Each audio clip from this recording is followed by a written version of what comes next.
Hi friends, ಎಲ್ಲರೂ ಹೇಗಿದ್ದೀರಾ? ನಾವು ಇವತ್ತು ದತ್ತಾತ್ರೇಯ ಸದಾನಂದ ಗುರೂಜಿ ಆಶ್ರಮಕ್ಕೆ ಬಂದಿದ್ದೀವಿ.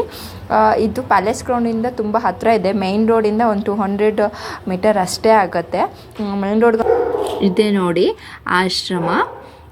ಇದೇ ದತ್ತಾತ್ರೇಯ ಸದಾನಂದ ಗುರೂಜಿಯವರ ಆಶ್ರಮ. ಇದು ಎಂಟ್ರೆನ್ಸು. ಇದ್ರ ಒಳಗೆ ಗ್ರೌಂಡು ಮತ್ತು ಫಸ್ಟ್ ಫ್ಲೋರ್ ಸೆಕೆಂಡ್ ಫ್ಲೋರ್ ಇದೆ. ಟೈಮಿಂಗ್ಸ್ ಬಂದುಬಿಟ್ಟು ಬೆಳಗ್ಗೆ 7:30 9:30ವರೆಗೂ ಇರುತ್ತೆ. ಮಧ್ಯಾಹ್ನ 12 ಗಂಟೆಯಿಂದ 2 ಗಂಟೆವರೆಗೂ. ರಾತ್ರಿ 8:30ವರೆಗೂ ಪೂಜೆ ನಡೆಯುತ್ತೆ. ಸೊ ನಾವು ಇದು ಎಂಟ್ರೆನ್ಸು. ಮೇಲ್ಗಡೆ ಇರೋದು ಗುರೂಜಿಯವ್ರದ್ದು ಪೂಜೆ ಎಲ್ಲ ನಡೆಯೋದು ಮೇಲ್ಗಡೆ. ಕೆಳಗಡೆ ಊಟದ ಹಾಲು ಈ ದೇವಸ್ಥಾನ ಒಂದಿದೆ ಕೆಳಗಡೆ. ಇದು ಬಂದ್ಬಿಟ್ಟು ಗಣೇಶ, ಶಿವಲಿಂಗ ಮತ್ತು ದತ್ತಾತ್ರೇಯ ಗುರೂಜಿಯವ್ರದ್ದು ಎಲ್ಲ ಇದೆ. ಇಲ್ಲಿನೂ ಅಷ್ಟೇ ಕೂರಿಸಿದ್ರು ರಥದಲ್ಲಿ. ಆಮೇಲೆ ಇದ್ರ ಮೇಲ್ಗಡೆ ಫಸ್ಟ್ ಫ್ಲೋರಲ್ಲಿ ಬಂದುಬಿಟ್ಟು ಪೂಜೆ. ನಾವು ಸ್ವಲ್ಪ ಬೇಗ ಬಂದಿದ್ವಿ, ತುಂಬ ಬೇಗ ಅಂದರೆ 12:30ಗೆ ಹೋಗಿದ್ವಿ. ಸೊ ಅದಕ್ಕೆ ನಾವು ಸ್ವಲ್ಪ ಬೇಗ ಬಂದಿರೋದ್ರಿಂದ ಇನ್ನು ತಯಾರಿ ನಡೀತಾ ಇತ್ತು ಪೂಜೆಗೆ. ಎಲ್ಲರೂ ಬಂದುಬಿಟ್ಟು ಹೂವಿಂದು ಮಾಲೆ ಮಾಡ್ತಾಯಿದ್ರು.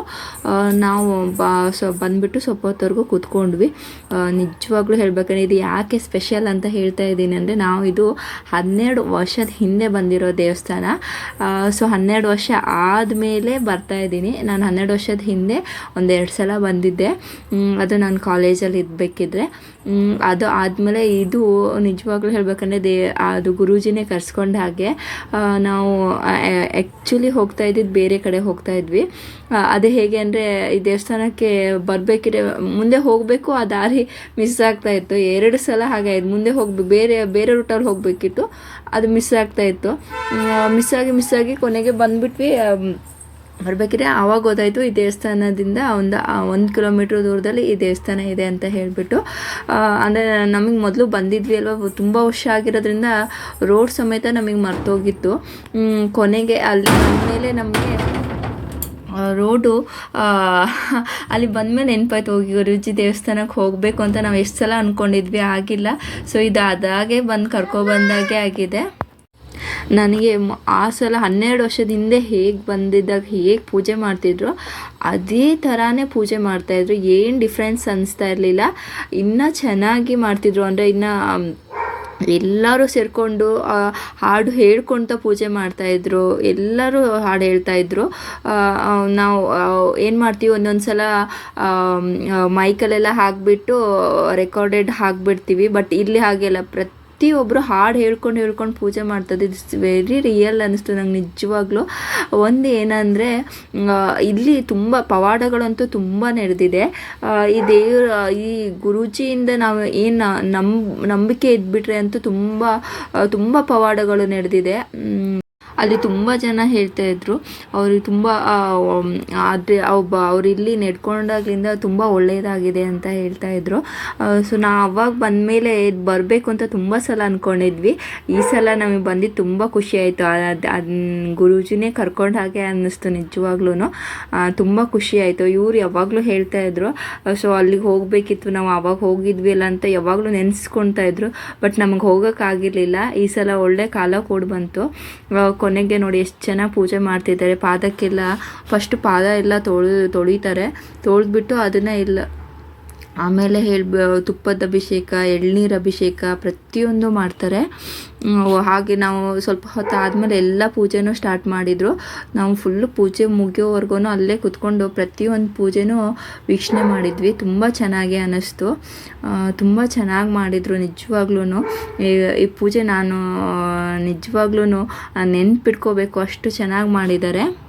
ಇಲ್ಲಿ ನೋಡಿ ಕಳಸ ಬೆಳಗ್ತಿದ್ದಾರೆ. ನಾವು ಪೂಜೆಗೆ ಹೆಣ್ಮಕ್ಳೆಲ್ಲ ಸೇರಿ ಹೇಗೆ ಕಳಸ ಬೆಳಗ್ತೀವಿ ಮನೆಯಲ್ಲಿ ಎಲ್ಲ, ಅದೇ ಥರನೇ ಶಾಸ್ತ್ರಬದ್ಧವಾಗಿ ಮಾಡಿದರು.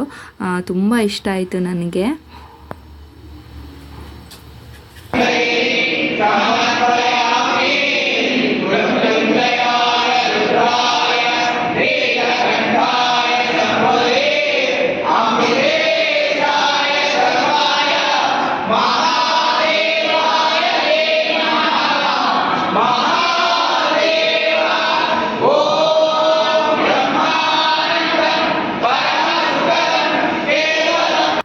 ನೆಕ್ಸ್ಟ್ ವೀಕು ವಾರ್ಷಿಕೋತ್ಸವ ಇದೆ ಅಂತೆ. ಸೊ ಅದಕ್ಕೆ ಎಲ್ಲ ಅರೇಂಜ್ಮೆಂಟ್ಸ್ನ ಮಾಡ್ತಾಯಿದ್ರು. ಸೊ ಅದಕ್ಕೆ ಎಲ್ಲರೂ ಪೂಜೆಗೆ ಏನೇನು ಬೇಕು ಎಲ್ಲ ರೆಡಿ ಮಾಡ್ಕೊಳ್ತಾ ಇದ್ರು. ಯಾವಾಗಲೂ ಅಷ್ಟೇ 1-2 ಗಂಟೆ ಆದಮೇಲೆ ಬಾಗಿಲು ಹಾಕ್ತಿದ್ರು, 2:30 ತನಕ ಇದ್ಬಿಟ್ಟು. ಆಮೇಲೆ ಈ ಸಲ ಅದನ್ನು ಮಾಡಿಲ್ಲ, ಯಾಕಂದರೆ ಅಲ್ಲೇ ಎಲ್ಲ ಪೂಜೆಗೆಲ್ಲ ರೆಡಿ ಮಾಡ್ಕೊಡ್ತಾಯಿದ್ರು. ಕೊನೆಗೆ ಲಾಸ್ಟ್ ಇಲ್ಲಿ ಹೂವಿನ ಅರ್ಪಣೆ ಮಾಡಿದರು ದೇವರಿಗೆ, ಎಲ್ಲರೂ ಸೇರಿಬಿಟ್ಟು ಮಾಡಿದರು.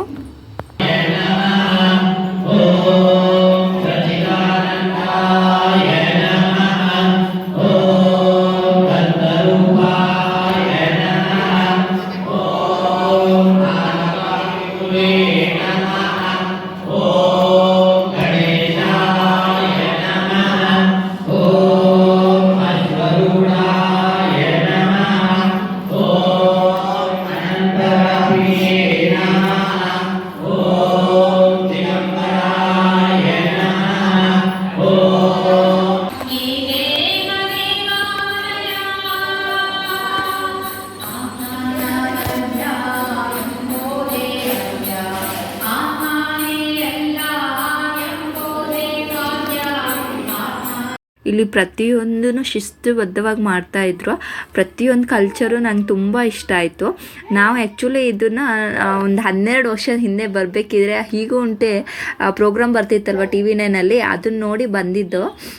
ಅಲ್ಲಿನ ಎಲ್ಲ ಹೇಗೆ ಗುರೂಜಿಯವ್ರ ಬಗ್ಗೆ ಎಲ್ಲ ಪ್ರತಿಯೊಂದು ತೋರಿಸ್ಕೊಟ್ಟಿದ್ರು. ಮತ್ತು ಅಲ್ಲಿ ಡಿವೋಟೀಸ್ ಯಾರ್ಯಾರು ಏನೇನು ನಂಬಿಕೆ ಇಟ್ಕೊಂಡಿದ್ರು, ಅವರಿಗೆ ಏನು ಸಕ್ಸಸ್ಫುಲ್ ಸ್ಟೋರಿ ಆಯಿತು ಎಲ್ಲದನ್ನು ಪ್ರತಿಯೊಂದನ್ನು ತೋರಿಸ್ಕೊಟ್ಟಿದ್ರು. ಸೊ ಅದನ್ನು ನೋಡಿ ನಾವು ಬಂದಿದ್ವಿ. ನಿಜವಾಗ್ಲೂ ನಂಗಿನ್ನ ಅಲ್ಲಿ ಬಂದಾಗ ಎಷ್ಟು ಖುಷಿ ಆಯಿತು ಅಂದರೆ, ಅಲ್ಲಿ ಅವ್ರು ಏನು ಹೇಳಿದ್ರು ಅದೇ ಥರನೇ ಇತ್ತು. ಅಂದರೆ ಈಗ ಏನಾದ್ರು ತೋರಿಸ್ತಿದ್ದಾರೆ ಅಂದರೆ ಸಮಥಿಂಗ್ ಆ್ಯಡ್ ಮಾಡಿರ್ತಾರೆ ಆ ಥರ ಎಲ್ಲ ಅಂದ್ಕೊತಾರೆ. ಬಟ್ ಅಲ್ಲಿ ಏನೂ ಇರಲಿಲ್ಲ, ಪ್ರತಿಯೊಂದು ಅಷ್ಟೇ ಅವ್ರು ಹೇಗೆ ಹೇಳಿದ್ರು ಹಾಗೇ ನಡೀತಾ ಇತ್ತು. ಸೊ ನಂಗೆ ತುಂಬ ಖುಷಿ ಆಯಿತು ನಿಜವಾಗ್ಲೂ ಅಷ್ಟೇ. ಅಲ್ಲಿ ಎಲ್ಲರನ್ನೂ ಮಾತಾಡಿಸ್ದಾಗಲೂ ಅಷ್ಟೇ ಅಷ್ಟು ಖುಷಿ ಅನ್ನಿಸ್ತಾ ಇತ್ತು. ಪ್ರತಿಯೊಬ್ಬರು ಮಾಡಿದ್ದನ್ನು ಅಷ್ಟೇ. ಅವರು ಹೇಗೆ ಅಂದರೆ ಎಷ್ಟು ನಂಬಿಕೆಯಿಂದ ಮಾಡ್ತಾಯಿದ್ರು. ನಿಜವಾಗ್ಲೂ ಕಲ್ಚರ್ ಎಲ್ಲ ತುಂಬ ಇಷ್ಟ ಆಗೋಯ್ತು ನನಗೆ. ಈ ಸಲನೂ 12 ವರ್ಷ ಆದ್ರೂ ಏನೇ ಚೇಂಜಸ್ ಕಾಣ್ತಾ ಇರಲಿಲ್ಲ. ಅವ್ರಿಗೆ ಮೊದಲು ಹೇಗೆ ಮಾಡಿದ್ರು ಅದೇ ಥರನೇ ಇವಾಗ್ಲೂ ಹಾಗೇ ಪೂಜೆ ಮಾಡ್ತಾ ಇದ್ದಾರೆ ನೋಡಿ. ಯಾವುದೇ ಡಿಫ್ರೆನ್ಸ್ ಇಲ್ಲ. ಅವಾಗ ಹೇಗೆ ಪೂಜೆ ಮಾಡ್ತಿದ್ರು ಸೇಮ್ ಅದೇ ಥರನೇ ಅದೇ ಕಲ್ಚರ್ನೇ ಫಾಲೋ ಮಾಡ್ತಿದ್ದಾರೆ. ಇಷ್ಟು 12 ವರ್ಷ ಆದ್ರೂ ಏನು ಚೇಂಜಸ್ ಆಗಿಲ್ಲ. ಸೊ ಈಗ ನಾವೇ ಪ್ರತಿಯೊಬ್ಬರೂ ಏನೋ ಅಪ್ಡೇಟ್ ಅಂತ ತರ್ತೀವಿ. ಸೊ ನೋಡಿ ಎಷ್ಟು ಹೇಗಿದೆ ಹಾಗೇ ಇದೆ. ಕೊನೆಗೆ ಏನಂದರೆ ಆಮೇಲೆ ಇದೆಲ್ಲ ಪೂಜೆ ಆದಮೇಲೆ ಪ್ರತಿಯೊಬ್ಬರೂ ಅಷ್ಟೇ ಹೀಗೆ ಸಾಲಾಗಿ ಕ್ಯೂ ಅಲ್ಲಿ ಪೂಜೆ ಮಾಡೋಕ್ಕೆ ಬಿಡ್ತಾಯಿದ್ರು. ಕೊನೆಗೆ ಎಲ್ಲರಿಗೂ ಊಟ ಇತ್ತು. ನಾವು ಅಲ್ಲೇ ಊಟ ಮುಗಿಸ್ಕೊಂಡು ಅಲ್ಲಿ ಪಕ್ಕದಲ್ಲಿ ದೇವಸ್ಥಾನ ಇದೆಯಲ್ಲ, ಅಲ್ಲೊಂದು ಸ್ವಲ್ಪ ಹೊತ್ತವರೆಗೂ ಟೈಮ್ ಸ್ಪೆಂಡ್ ಮಾಡಿದ್ವಿ. ಸೊ ನಮಗೆ ಲೈಕ್ ಮಾಡಿ, ಸಬ್ಸ್ಕ್ರೈಬ್ ಮಾಡಿ. Thank you.